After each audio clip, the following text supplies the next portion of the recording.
Mesdames les ambassadrices, Messieurs les ambassadeurs, Mesdames et Messieurs, je suis très heureux de vous retrouver à l'occasion de la 30e édition de la conférence des ambassadrices et des ambassadeurs. Une édition qu'avec le secrétaire général et son équipe, nous avons souhaité placer sous le signe de l'action de notre diplomatie au service de la France et des Français. C'est dans un contexte particulier que nous nous réunissons. L'année 2025 s'ouvre avec son lot de craintes et d'espoir, marqué par les crises internationales, le bruit des bottes, le retour des guerres commerciales, les conséquences tragiques du dérèglement d'une planète désormais en ébullition. Le président de la République nous a appelés hier à aborder avec réalisme l'état du monde d'aujourd'hui et les perspectives pour demain. Réalisme sans résignation, lucidité sans défaitisme, optimisme de la volonté, avec au fond du cœur l'intérêt national, l'intérêt des Français. La sécurité des Français, la prospérité de notre pays, l'affirmation de notre modèle, nous avons collectivement beaucoup à faire et c'est grâce à vous que la feuille de route présentée hier pourra se déployer. Ambassadrice, ambassadeur, vous exercez un métier unique à nul autre pareil. Vous avez été appelé à cette vocation par le goût de l'altérité, le goût de l'action ou le goût du grand large, et voilà que vous sillonnez la planète, projeté tous les 3 ou 4 ans, de part et d'autre, sans oublier de revenir faire étape au ministère. Enjeux bilatéraux, négociations multilatérales, affaires consulaires, direction d'administration centrale, cette carrière si particulière vous mène sur tous les fronts. Des fronts auxquels vous montez au prix de sacrifices dont on ne saurait sous-estimer le poids dans vos vies personnelles et familiales. Des fronts qui vous exposent parfois aux grandes convulsions de notre monde. Et je me joins avec les ministres délégués à la reconnaissance exprimée hier par le président de la République à l'endroit des agents engagés à Kaboul, à Kiev, à Port-au-Prince au plus fort des violences, à Beyrouth, à Tel Aviv, à Jérusalem et sur tant d'autres théâtres où ils font preuve d'un courage qui force notre admiration. Et je n'oublie pas nos collègues qui ont perdu leur vie dans l'exercice de leurs fonctions au service de la France. Louis Delamarre, tué par balle à Beyrouth, alors qu'il se rend en voiture de la chancellerie à sa résidence en septembre 1981. Philippe Bernard, fauché par une balle dans son bureau, alors que des émeutes agitent les abords de l'ambassade à Kinshasa en janvier 1993. Nous mettons tout en œuvre pour que de tels drames ne se reproduisent pas, mais les Françaises et les Français doivent savoir que représenter la France partout dans le monde emportera toujours une part de risque, car il y a dans l'arbitraire de la violence une part d'irréductible. Ambassadrice, ambassadeur, dans les pays où vous êtes envoyés, vous portez une lourde charge, celle de représenter la France, notre nation, dans son entièreté et dans sa diversité. Cela n'est pas rien. Vous êtes investi d'une mission presque impossible, en tout cas très exigeante, celle de défendre en toutes circonstances l'intérêt national, l'intérêt des Français. Et pour cela, vous cheminez en permanence sur des chemins de crête. S'immerger sans se noyer dans des méandres culturels et politiques qu'il vous faut parcourir les yeux fermés pour agir efficacement. Garder un pied dans l'immédiat pour saisir ce qui peut l'être maintenant, l'autre dans le temps long pour surmonter les défaites et préparer l'avenir. Chercher le compromis lorsqu'il est possible, tout en restant intransigeant sur l'essentiel, manier alternativement et avec habileté ou la séduction ou le rapport de force selon les circonstances. Voilà un métier qui suppose de cumuler quelques qualités qui ne sont pas tout à fait universelles. Je parlais du courage, je veux parler de persévérance, celle qui vous donne la force de remettre inlassablement l'ouvrage sur le métier, comme nous l'avons fait depuis près d'1 an au Liban, jusqu'à obtenir un cessez-le-feu qui commence à produire des effets avec les premiers retraits de troupes israéliennes au sud Liban hier. Première interruption des hostilités dans la région depuis le 7 octobre, véritable succès diplomatique français, Nous le devons à la patience acharnée de notre ambassadeur et de nos équipes que je remercie et félicite pour leurs efforts, et je pourrais multiplier les exemples. Alors oui, il faut parfois attendre des mois, des années, recommencer et recommencer encore, mais il faut imaginer Sisyphe heureux, surtout lorsque l'histoire, à la fin, nous donne raison. Je veux parler enfin d'humanité, car vous êtes entrés dans cette maison, dans ce métier, avec la passion de servir notre pays, en contribuant à construire pour lui des relations apaisées avec les autres nations du monde. Vous avez choisi de placer vos pas dans ceux de générations d'hommes et de femmes qui, par la diplomatie, ont épargné à la France le conflit et la guerre. D'être celles et ceux qui, poussant à l'extrémité l'art de la langue et de la traduction, trouvaient les mots et les réponses aux problèmes les plus insolubles. Vous savez pouvoir obtenir bien plus de vos interlocuteurs par l'intelligence que la force, par le dialogue que la brutalité, en utilisant votre humanité pour éveiller la leur. Ces qualités auxquelles je viens de rendre hommage, vous les mettez au service d'un métier que je souhaite vous voir exercer pleinement et que je souhaite faire mieux connaître aux Françaises et aux Français. C'est la raison pour laquelle nous allons faire évoluer nettement certains aspects de notre organisation collective. Je souhaite tout d'abord renforcer votre pouvoir d'agir, car vous avez toute ma confiance. Pour cela, nous allons vous donner davantage de latitude pour gérer votre budget. Un agenda de déconcentration et de délégation à votre profit, avec davantage de liberté d'arbitrage sur vos crédits de fonctionnement, y compris pour ce qui relève de la formation, de l'entretien immobilier et des opérations d'urgence, et davantage de marge de manœuvre pour le recrutement local. Pour renforcer votre pouvoir d'agir, je souhaite aussi vous rendre du temps. Nous allons chaque mois supprimer une commande qui vous est adressée, chaque semaine supprimer un processus qui n'est pas indispensable. Ensuite, je souhaite poursuivre le développement de nos outils de formation aux métiers diplomatiques et consulaires. L'Académie prendra véritablement son envol en 2025, avec notamment un cycle de préparation des secrétaires des affaires étrangères et cadre A au concours des administrateurs de l'État, ainsi qu'une offre structurée autour de l'intelligence artificielle. Dans ce même élan, je vous annonce que la première promotion de la réserve diplomatique sera constituée dans les mois à venir avec 300 participants. Enfin, je souhaite que les métiers, les lieux, les succès de notre diplomatie puissent être mieux connus des Françaises et des Français. Au second semestre 2025 sera créé un circuit labellisé de 50 sites remarquables de nos territoires qui ont été, au cours de l'histoire, le cadre d'événements diplomatiques majeurs en France. Nos concitoyens pourront ainsi être fiers de voir ce que la diplomatie française a accompli au plus près d'eux et avec chacun d'entre eux des lieux en partage. Comme vous le savez, nous avons lancé cet automne le festival Cinéma et Diplomatie pour échanger avec le grand public sur la perception et les représentations autour de nos métiers. Je vous annonce que nous lancerons cet hiver le prix littéraire du Quai d'Orsay, qui sera remis pour la première fois à l'été avec la participation d'un comité de présélection composé d'agents du ministère volontaires et celle d'un jury trié sur le volet. Il a vocation à s'installer durablement dans le paysage des prix littéraires les plus prestigieux. Mesdames les ambassadrices, messieurs les ambassadeurs, après avoir rendu hommage à votre action, évoqué la noblesse du métier qui est le vôtre, je voudrais vous soumettre une question existentielle pour nous. Qu'est-ce qui fait la force de notre diplomatie?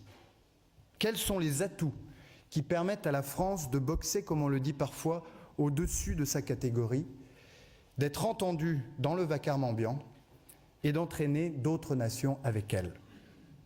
La réponse me semble résider dans 3 dimensions, 3 atouts maîtres de notre diplomatie qu'il est de notre responsabilité collective de renforcer. Le premier, c'est sa voix singulière. Le deuxième, c'est sa puissance créative. Le troisième, c'est son orientation au service des Françaises et des Français. Permettez-moi de les aborder tour à tour, en commençant par la voix singulière. Sur les décombres de la Seconde Guerre mondiale qui déshonora et ruina l'Europe, et au moment où se tissait la réconciliation entre la France et l'Allemagne, nos prédécesseurs ont œuvré avec la conviction qu'il n'y a pas de paix durable sans la justice. et pour que s'édifie un ordre international reposant sur le droit, sur des principes d'autodétermination des peuples et d'intégrité territoriale qui ont été ancrés dans la Charte des Nations Unies.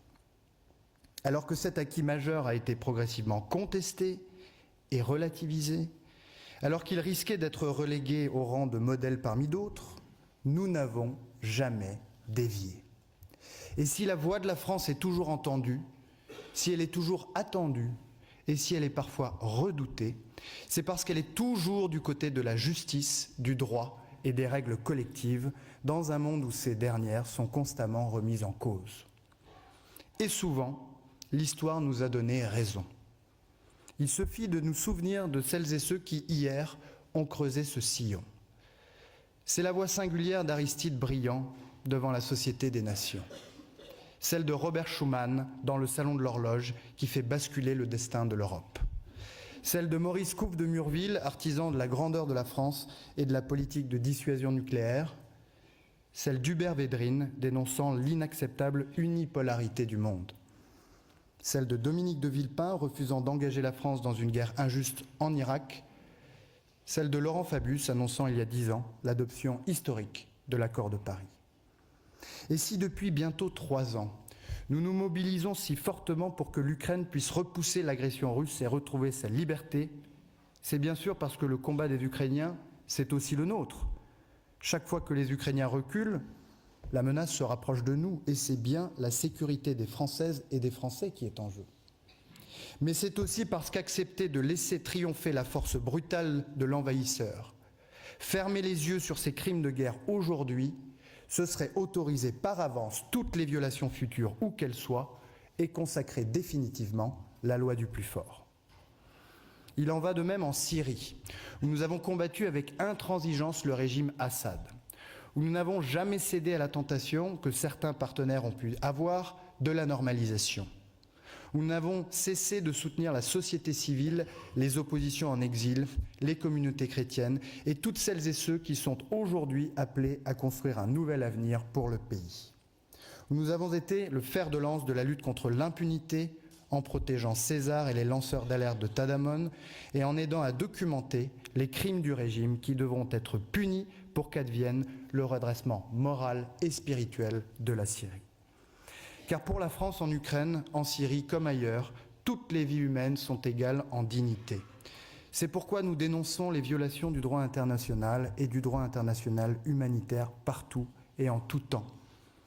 En Israël par le Hamas, à Gaza par Israël, au Liban par Israël, en Israël par le Hezbollah, au Soudan par les forces armées, en Syrie et en Irak par les bourreaux des Yézidis, en Afghanistan par les talibans. Il n'y a pas, dans le langage de la France, de double standard. Et ces dénonciations ne sont pas des incantations. Elles se prolongent dans l'action au service des populations civiles. Chaque fois que les vies sont en jeu, la France se mobilise.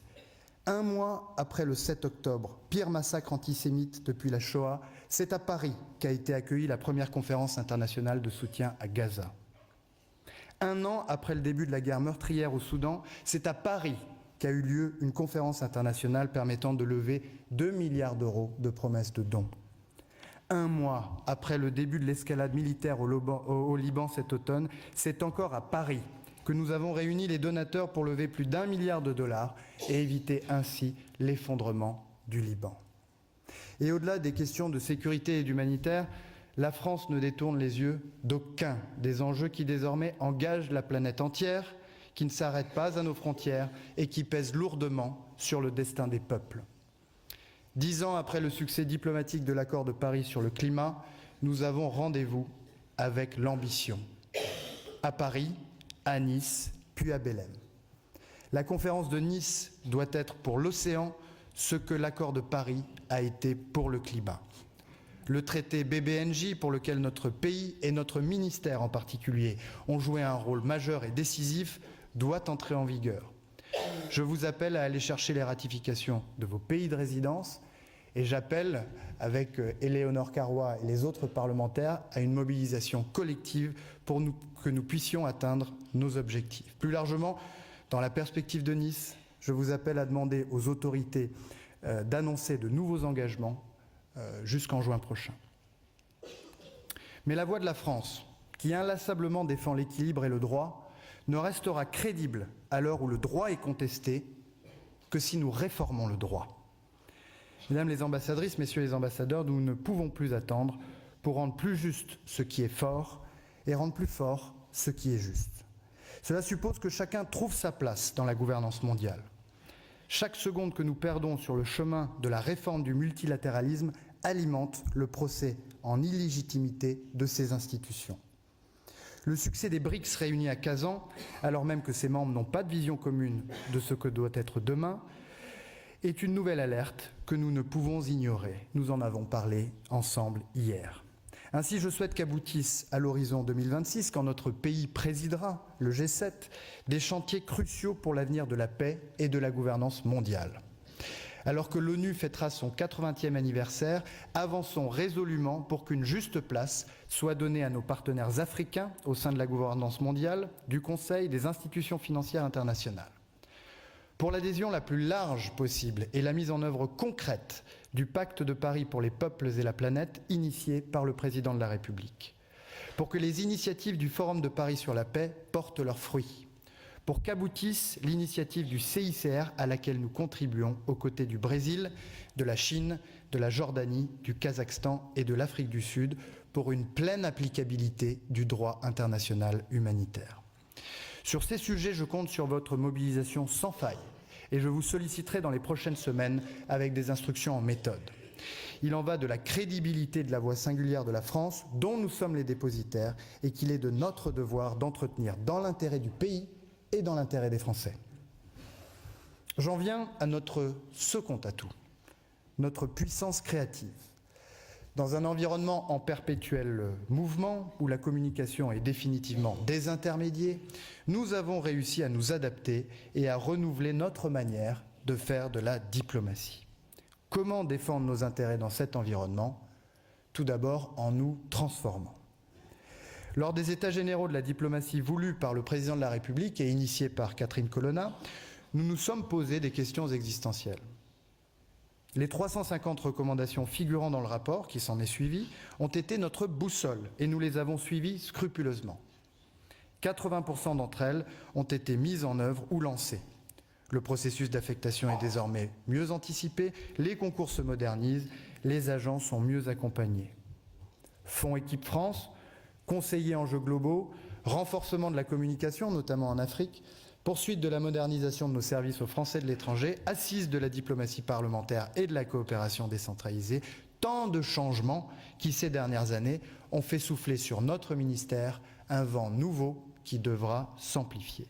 Et je présiderai régulièrement un comité exécutif de la transformation pour y veiller. Devant la reconfiguration des équilibres de la puissance, l'émergence des questions globales qui ont besoin du concours transversal de toutes les parties prenantes de nos sociétés, la diplomatie française a véritablement fait sa mue. Aux enceintes traditionnelles et historiques, elle a ajouté des formats inédits qui associent pleinement la société civile, toutes les composantes du multilatéralisme, les fonds internationaux, les grands leaders d'opinion, mais aussi les territoires et les entreprises. Et sans chercher ici l'exhaustivité, je citerai néanmoins quelques exemples marquants de formats que nous avons su inventer ou réinventer. Le format du triangle de Weimar, auquel Stéphane Séjourné a redonné vie et que nous cultivons avec Benjamin Haddad, que je remercie de s'en être pleinement saisi. Ces concertations resserrées visent, en complément de nos efforts en Europe, à mettre le poids du corps sur les dossiers les plus critiques alors que la guerre est revenue sur le continent européen. Et j'adresse avec vous tous mes vœux de succès à Radek Sikorski, mon homologue polonais, pour la présidence polonaise du Conseil de l'Union européenne, à un moment charnière pour notre continent sur lequel le président de la République est longuement revenu hier. Le sommet sur l'intelligence artificielle, que nous accueillerons en février, une initiative résolue pour peser sur la conversation internationale, sur ce qui est sans doute la révolution copernicienne de notre temps. Comme le président l'a indiqué hier, il s'agira d'élaborer une stratégie française et européenne sur ce sujet majeur par le dialogue avec les grandes puissances, y compris les grands émergents, au service de l'intérêt public et de la formation. Les formats que nous avons su créer pour promouvoir la diplomatie féministe, tout en montrant l'exemple avec la feuille de route égalité hommes-femmes dont nous sommes dotés en décembre dernier, et la charte de l'autre cercle pour lutter contre les discriminations LGBT+, que je signerai en janvier. En juin, nous accueillerons à Paris une grande conférence sur les diplomaties féministes. Et puis le 19e sommet de la francophonie, enfin, qui fut l'occasion d'engager tous les États et gouvernements membres, mais aussi, et je voudrais insister là-dessus, la participation de jeunes, d'entrepreneurs, et qui prouve que la diplomatie française sait investir d'autres lieux, d'autres dimensions autour d'une langue qui peut être un accélérateur de transformation et d'opportunités. Ambassadrice, ambassadeurs, sur le terrain, vous êtes les créatifs en chef de notre diplomatie. Vous pilotez l'équipe France et savez agréger l'ensemble des forces vives qui contribuent à notre influence dans le monde. Soyez-en remerciés. Mais le monde évolue trop vite pour que nous nous reposions sur nos acquis. Cette puissance créative qui est la nôtre, nous devons la renforcer, peut-être même la décupler. Nous avons besoin de plus d'agilité encore. Et je souhaite pour cela réduire considérablement la distance entre le département et le réseau. Pour cela, j'instaurerai une conférence permanente qui poursuivra l'élan donné par notre grand rendez-vous annuel en associant les postes, et au premier chef les ambassadrices et les ambassadeurs que vous êtes, à l'élaboration de notre stratégie sur les enjeux transversaux. Votre voix doit compter. De même, lorsqu'il s'agira de mener les grandes négociations, je souhaite que des task forces interministérielles soient montées à l'initiative du Quai d'Orsay afin que notre maison contribue à la coordination de toutes les filières afin de porter une voix plus unie et plus forte. Pour être plus agile, nous ferons dès cette année notre révolution de la donnée. Dès 2025, je souhaite que l'intelligence artificielle soit intégrée à nos outils pour assister nos agents dans des tâches comme la revue de presse ou la recherche juridique. En 2026, nous utiliserons l'intelligence artificielle pour l'assistance à la rédaction. Toutes les tâches que nous vous pouvons confier à ces outils libéreront du temps collectif et individuel pour nous concentrer sur le cœur de nos métiers, là où nous devons consacrer notre énergie. Dans ces chantiers, vous serez force de proposition et levier d'action. Je souhaite enfin lancer une réforme de la direction de la communication et de la presse qui doit nous permettre de développer une véritable communication d'influence à l'ère de la guerre informationnelle. Cette réforme doit se faire en lien étroit avec nos opérateurs et partenaires de l'audiovisuel extérieur français et francophone et avec nos opérateurs plus largement. Nous devons ensuite muscler notre capacité d'entraînement en mobilisant autour de notre action les acteurs économiques, ceux des territoires, mais aussi les acteurs européens et internationaux dans une logique de cercle d'influence. J'ai ainsi décidé de confier à Catherine Pégard, que je remercie chaleureusement, une mission portant sur la contribution des entreprises et des mécènes au financement, au cofinancement de notre action dans tous les domaines, de l'aide humanitaire aux enjeux globaux. Je souhaite également que nous articulions de manière plus serrée la coopération décentralisée des collectivités et l'aide publique au développement pour que nos villes, nos départements et nos régions soient davantage associés à notre action. Nous évoquerons ce sujet ce soir à l'occasion d'une rencontre dédiée et d'ores et déjà, je souhaite que nous puissions mettre en place un suivi exhaustif et annualisé de tout ce que notre diplomatie apporte à nos territoires, sur le territoire national, au plus près des Françaises et des Français.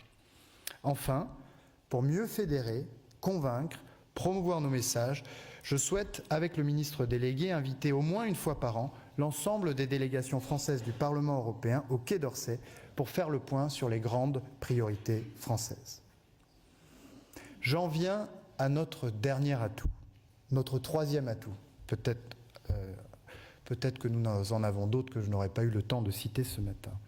C'est peut-être le plus important, mais aussi le moins bien connu.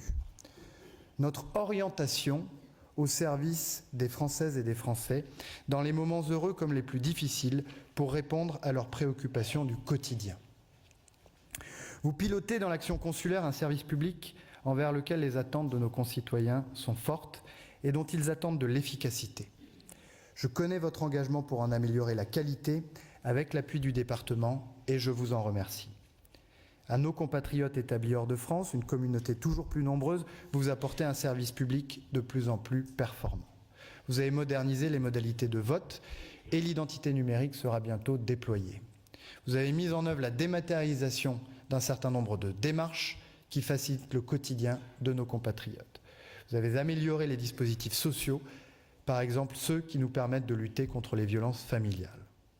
Et lorsque nos concitoyens se trouvent dans des situations difficiles, et quand parfois des drames viennent bouleverser leur existence, la diplomatie française est là pour leur porter secours. Et j'ai à cet instant une pensée pour nos otages, que nous n'oublions pas une seule seconde. La situation de nos compatriotes otages en Iran est tout simplement inadmissible. Ils sont détenus injustement depuis plusieurs années dans des conditions indignes qui, pour certaines, relèvent de la définition en droit international de la torture. Depuis l'élection du président Pezeshkian, et malgré nos efforts d'engagement au plus haut niveau, leur situation s'est dégradée. Et je le dis avec vous aux autorités iraniennes, nos otages doivent être libérés. Nos relations bilatérales et l'avenir des sanctions en dépendent. Et jusqu'à la libération complète de nos otages, je demande à nos compatriotes de ne pas se rendre en Iran. Mesdames les ambassadrices, messieurs les ambassadeurs, nos compatriotes établis à l'étranger peuvent aussi compter sur notre action en matière d'éducation. Grâce à vous, se développent partout dans le monde des établissements scolaires de grande qualité. Le président en a parlé hier. Plus de 600 de ces établissements, français comme francophones, permettent à leurs enfants de suivre une scolarité d'excellence. À la rentrée 2024, 25 nouveaux établissements ont rejoint ce formidable réseau grâce à votre engagement total, du Cambodge au Maroc en passant par les États-Unis. Et la diplomatie française est au service de nos compatriotes de bien d'autres manières pour répondre à leurs préoccupations. Préoccupations de nos compatriotes dans les situations les plus extrêmes. Nous avons pris notre part des efforts de la nation au chevet de Mayotte en coordonnant l'aide internationale et européenne et nous poursuivrons ces efforts sur le temps long sous l'autorité du Premier ministre. Encore récemment, nous avons mobilisé nos moyens au service de nos compatriotes après le violent séisme au Vanuatu, comme nous l'avions fait au Liban au mois d'octobre lorsque la situation sécuritaire s'est considérablement dégradée. Je salue à cet égard le centre de crise et de soutien qui veille, protège, secourt partout où le monde s'embrase. Préoccupation de nos compatriotes en matière de sécurité. Alors qu'il y a 10 ans, jour pour jour, le terrorisme islamiste ensanglantait Paris et tentait de briser la liberté d'expression, les Français peuvent compter sur la diplomatie française pour contribuer à leur protection.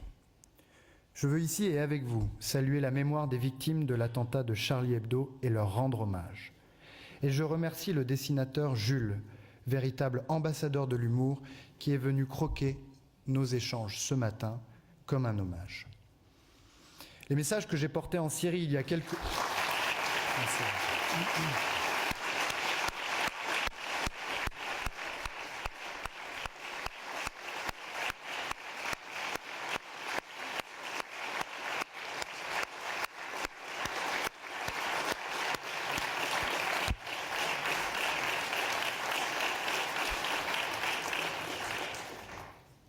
Les messages que j'ai portés en Syrie il y a quelques jours, mais aussi partout dans la région, visent exactement cet objectif. Bravo.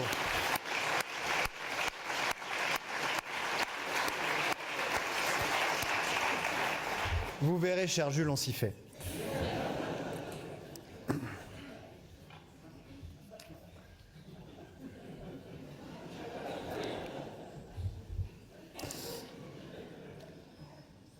Nous ne baisserons pas la garde devant quelque foyer de terrorisme potentiel que ce soit. Et à ceux qui s'offusquent que nous soyons allés rencontrer les autorités de fait en Syrie, je leur dis avec vous. La diplomatie, le dialogue, c'est la première ligne de défense des Français. C'est la première ligne de défense de nos intérêts. Et la diplomatie française tient toujours sa première ligne. Préoccupation de nos compatriotes en matière d'immigration. Le président de la République l'a rappelé hier, c'est une de leurs attentes les plus pressantes et nous devons être pleinement mobilisés pour contribuer à mettre en œuvre une politique migratoire efficace et une politique de visa équilibrée. Et nous sommes à la manœuvre pour cela, à travers l'action de nos consulats et de nos services de coopération. Notre action produit des résultats en matière de lutte contre l'immigration irrégulière, mais les Français attendent de nous que nous fassions beaucoup plus. Le président nous l'a demandé hier, nous devons aider notre pays à reprendre le contrôle en changeant de culture. La vigilance, l'exigence et les résultats au plan bilatéral seront les conditions pour que nos politiques d'attractivité portent leurs fruits et soient audibles. C'est pourquoi nous avons consacré une rencontre à ce sujet dans le courant de cette conférence. Et c'est pourquoi je vous demande, mesdames et messieurs les ambassadrices et les ambassadeurs, dans vos pays, de vous saisir pleinement de cette question et de faire remonter vos propositions au département. Notre diplomatie œuvre déjà beaucoup pour installer les meilleures coopérations possibles en matière de politique migratoire, en intégrant toutes les dimensions de nos relations bilatérales aux accords auxquels nous parvenons à aboutir. À ceux qui sont tentés de caricaturer ou de diminuer ce travail, n'opposons pas seulement notre désaccord. Faisons tout simplement la démonstration de l'efficacité de ce travail. Soyons lucides et à l'initiative quand nous devons faire mieux. Préoccupation de nos compatriotes en matière d'emploi. Les résultats de notre politique d'attractivité et d'export sont édifiants et je veux saluer l'arrivée récente au Quai d'Orsay de Laurent Saint-Martin, l'un des artisans de ce succès français. 2/3 des investissements étrangers en France se portent vers les villes moyennes, là où le pays a tant souffert de la désindustrialisation des décennies passées. Et nous poursuivons ces efforts pour étendre le champ des possibles de nos entreprises, comme l'a rappelé hier le président de la République, avec la grande Europe et ses 700 millions de consommateurs, en commençant par le Royaume-Uni, avec lequel nous partageons beaucoup, ou les Balkans occidentaux. En Indo-Pacifique, sur le modèle de nos coopérations acquises en matière de défense, en Amérique latine pour les matériaux rares, et bien sûr en Afrique. Continent d'opportunités et de croissance, où nous reconfigurons nos partenariats, où nous déployons activement l'agenda de Ouagadougou, au service duquel nous ouvrirons cette année Mansa, la maison des mondes africains, véritable incubateur pour les industries créatives et culturelles. Préoccupation de nos compatriotes au sujet de notre indépendance et de la sécurité de nos approvisionnements. La France est engagée à ce sujet depuis 2022 sur les recommandations du rapport Varin, dans une diplomatie de partenariat en matière de métaux critiques qui a conduit à la mise en place de coopérations RDC, Australie, Canada, Kazakhstan, Norvège, Japon, Brésil, Serbie, Vietnam, Maroc, Mongolie. Le président de la République a été très clair sur ce sujet. Dans chacun des pays où vous nous représentez, soyez les relais de cette stratégie qui doit être plus offensive. Pour traiter toutes ces préoccupations que je viens d'évoquer, nous disposons de leviers puissants. Et je pense en premier lieu, mon cher Thani, à l'aide publique au développement, dont nous devons toujours rappeler, pour mieux la préserver des coupes budgétaires, qu'en accompagnant le développement dans le domaine du climat, de l'environnement, de la santé, de l'éducation, de l'égalité entre les femmes et les hommes, elle aide à bâtir un monde plus stable, plus équilibré, ce qui permet de répondre puissamment aux attentes des Françaises et des Français. Tout cela est très bien. Mais mesdames et messieurs les ambassadrices et les ambassadeurs, il ne suffit pas de faire, mais de faire toujours mieux et surtout de faire savoir. Car non, tout ce que je viens d'évoquer n'est pas su.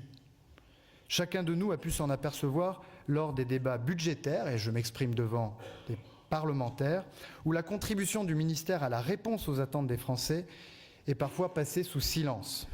Tout le ministère, des agents en début de carrière jusqu'à la secrétaire générale, doit être aujourd'hui pleinement conscient de la réponse que nous apportons aux préoccupations de nos compatriotes, doit être en mesure de l'objectiver, de la caractériser le plus précisément possible et doit contribuer à la faire connaître, à la rendre visible. Je souhaite pour cela que nous unifions enfin la marque d'intervention de nos opérateurs sous Marianne et drapeau tricolore. Nos visuels de communication devront s'adapter à cette nouvelle donne. Ensuite, je confie au CAPS un chantier qui visera à la fois à mesurer qualitativement et quantitativement l'efficacité et l'impact de notre diplomatie, mais aussi à décupler notre puissance de frappe sur les enjeux de migration, d'emploi, de sécurité des approvisionnements, d'écologie et les questions liées à la protection de nos concitoyens face au terrorisme. Je souhaite que nous prenions l'habitude d'une communication beaucoup plus proactive vis-à-vis des élus locaux et parlementaires, des bénéfices engendrés par notre action au profit de leur territoire. Fonds européens, attractivité, export, ils seront informés au fil de l'eau par les ministres délégués et moi-même, et je solliciterai les conseillers diplomatiques en région pour cultiver ces liens dans l'esprit des initiatives impulsées par Jean-Yves Le Drian. Nous veillerons aussi, sous l'autorité du Premier ministre, à ce que les grands opérateurs publics aillent chercher les fonds européens qui sont insuffisamment mobilisés aujourd'hui. Il y a 1,6 milliard d'euros à récupérer. Je veillerai, comme le président de la République m'y a invité hier, à agir avec le ministre d'État, ministre chargé des Outre-mer, à une meilleure intégration de nos territoires ultramarins dans leur environnement régional, en m'appuyant sur vous. Après les succès déjà obtenus en matière d'accompagnement à l'export et d'attractivité, je souhaite que nous puissions étendre les missions de la diplomatie économique à l'attractivité des investissements financiers. Les fonds d'investissement français, dont nous soutenons l'expansion avec l'Union des marchés de capitaux, doivent pouvoir bénéficier de sommes considérables déployées aujourd'hui par les grands investisseurs souverains. Enfin, pour nos compatriotes de l'étranger, le service France Consulaire de réponse téléphonique sera étendu au monde entier d'ici la fin de l'année. Le vote par Internet sera étendu à tous les scrutins et la propagande électorale deviendra entièrement numérique. Nous dématérialiserons l'état civil et nous étendrons le pilote de renouvellement des passeports à distance qui facilite tant la vie de nos concitoyens. J'ai été un peu long, mais vous me pardonnerez, j'avais tant à vous dire. Et je conclurai, cher Jules, par un dessin. Le dessin du vrai visage de la paix, réalisé à 4 mains par Picasso et Éluard, qui nous adressaient une invitation. Oui, vous aurez un porte-clés à la sortie. Jules a un peu ruiné mon effet, mais c'est pas grave. Je disais donc qu'en dessinant le vrai visage de la paix, Picasso et Éluard nous adressaient une invitation. Nous fuirons le repos, nous fuirons le sommeil. Nous prendrons de vitesse l'aube et le printemps et nous préparerons des jours et des saisons à la mesure de nos rêves. Pour y parvenir, notre pays peut compter sur des équipes d'exception, pilotées et animées par vous, ambassadrices et ambassadeurs, sur sa voix singulière, sur sa puissance créative, sur son orientation au service des Français. Autant d'atouts que je veillerai avec vous à renforcer pour promouvoir les intérêts de notre pays, de notre Europe, pour que vive la République et que vive la France.